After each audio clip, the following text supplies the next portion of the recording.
Welcome back, guys. Today we've got a knife review. It's going to look a little bit like an unboxing here, but we're going to get into the meat and the potatoes. But this packaging on this William Henry B12 Mosaic is so awesome that I really got to show that as well. So William Henry started back in like 97, and I'm going to put a link to their website down in the description where it talks about their whole story, and I'm going to butcher it if I try to tell it. But basically, two guys came together, each of their middle names. One was William, one was Henry. They formed William Henry. They are based out of Oregon, and they make unique, limited runs. This one is number 77 of 100, and they're all unique. They're fantastic pieces. They make knives, they make bracelets, they make some necklaces, all geared towards men and men's apparel and accessories, if you will. So this one is really in a presentation box that you would expect in a luxury watch. You know, my Omegas come in a wooden box, very similar to this, with a push button open. So I just wanted to show the presentation. Now, normally this is underneath the little elastics. I didn't do that because I had this knife out a minute ago. So let me just put this off to the side. And you can see even underneath here is your kind of certificate of authenticity. It gives some information about the actual knife, some warranty information and whatnot, which is very cool. And then a clip slip. Okay, so this is a kind of a true gentleman's folder, if you will. There's no pocket clip. There's a cool lanyard, which we'll talk about. But it also comes with this slip that you can insert the knife into and then clip this into your pocket just as if it were a traditional knife.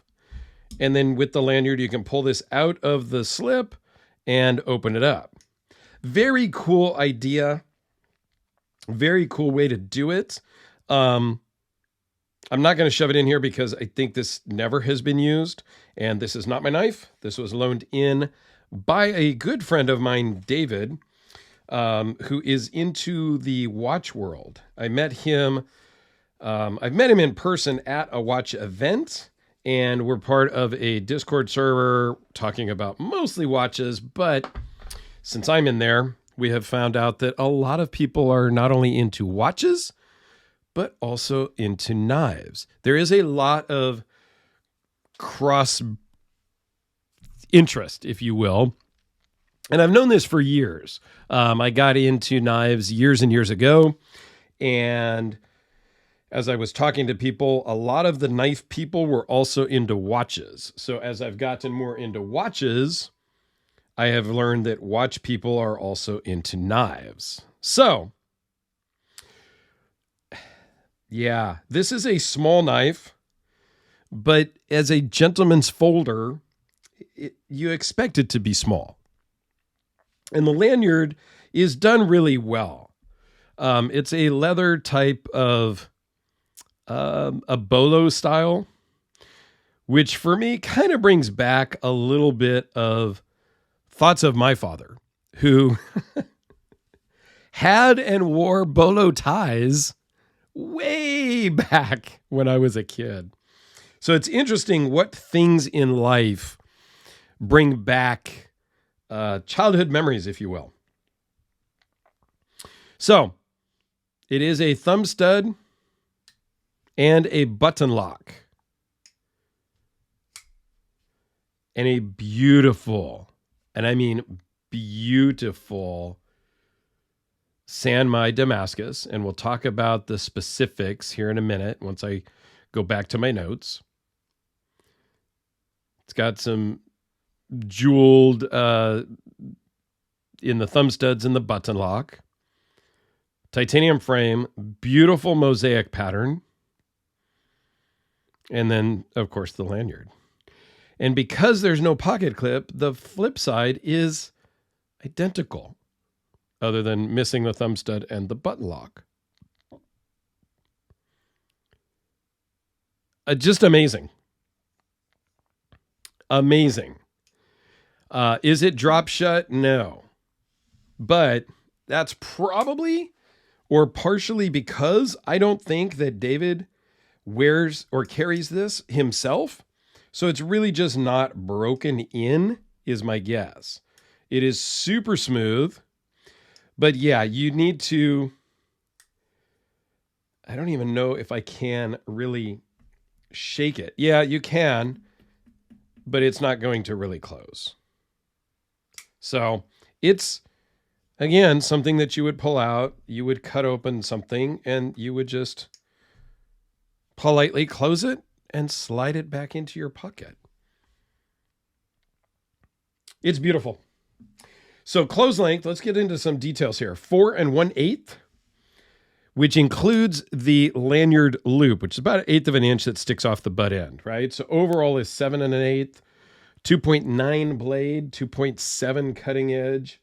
Behind the edge, if you are interested, is 0.018. So it's pretty thin behind the edge. It comes very sharp. The blade thickness is 0.093. The blade steel is a proprietary copper wave Sanmai with a VG5 core. Yeah, and it's a beautiful. I never really liked or thought I would like copper infused in a blade, but I've seen so many beautiful blades with copper in them. I really think I need to get a Sanmai with some copper kind of built into the blade. I just think it's beautiful. This weighs in at 2.1 ounces. Overall thickness is 0.412, so it's super slim. Will fit in that little pocket in your suit pants. You can use the clip slip and put it in jeans. And it's on Teflon washers. So that's, again, why your action is what it is. It's titanium frame. It's turquoise and spiny oyster for the Mosaic. This is number 77 out of 100. They, like I said, they do limited runs. And even out of those 100, they're just not going to be identical.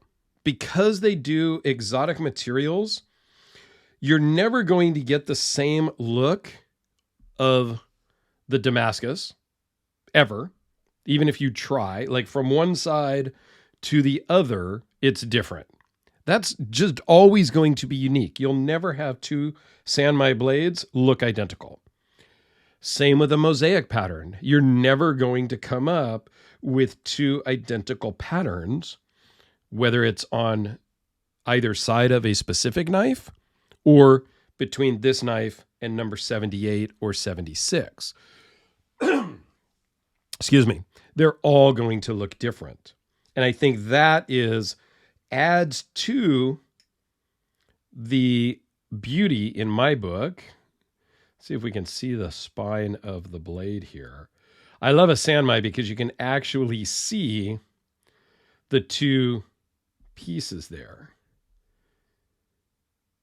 It's great. Well, there's three pieces. There's a layer on the outside, a layer on this side, and then the core hardenable in the center. Just a beautiful knife. Dave, thanks so much for letting me borrow this. It's just been an honor. So let's give you a couple of quick size comparisons because we kind of rambled, and this is not something that everybody's going to buy. These are not cheap. I think Dave said he got it for $13-ish, $100, which is about what I see them online right now. Anywhere from $13 to $2,000. Okay, so I think I found one for $12.75. But I think the normal retail price was around $2,000. Here it is next to the Spyderco Delica. So it's roughly the same size as a Delica. Much slimmer profile, much, obviously fancier. And I say better in the pocket. I did not put this one in my pocket because, well, I didn't want to be the guy that breaks in the clip slip. So a double A battery and a D cell battery. I'm not even sure what knives to compare this to because I just don't have anything really worthy. There's the Shargnivko Ryu. If we want to do some competitive or contrasting Sanmai blades, here it is next to the Frederick knives, which you can kind of see there's a Sanmai there when it's kind of zoomed in a little bit more. And another Sanmai that I have is the Frank Fisher Battle. And again, you can see that one side of the blade is completely different than the other. And if you want all the details on this particular knife, I'll put a video here, one of those cards on the end screen. So you can go check out all the details on that one. So Dave, thanks a lot for joining, letting me experience this because it's beautiful. This might be the first William Henry that I've got. I'll have to look. I might have done one earlier on in the channel. It's been 2 years and 1,000-something videos, so I don't remember them all, guys. But thanks for watching. Go check out the Frank Fisher Battle over here in the corner and have yourselves a fantastic day.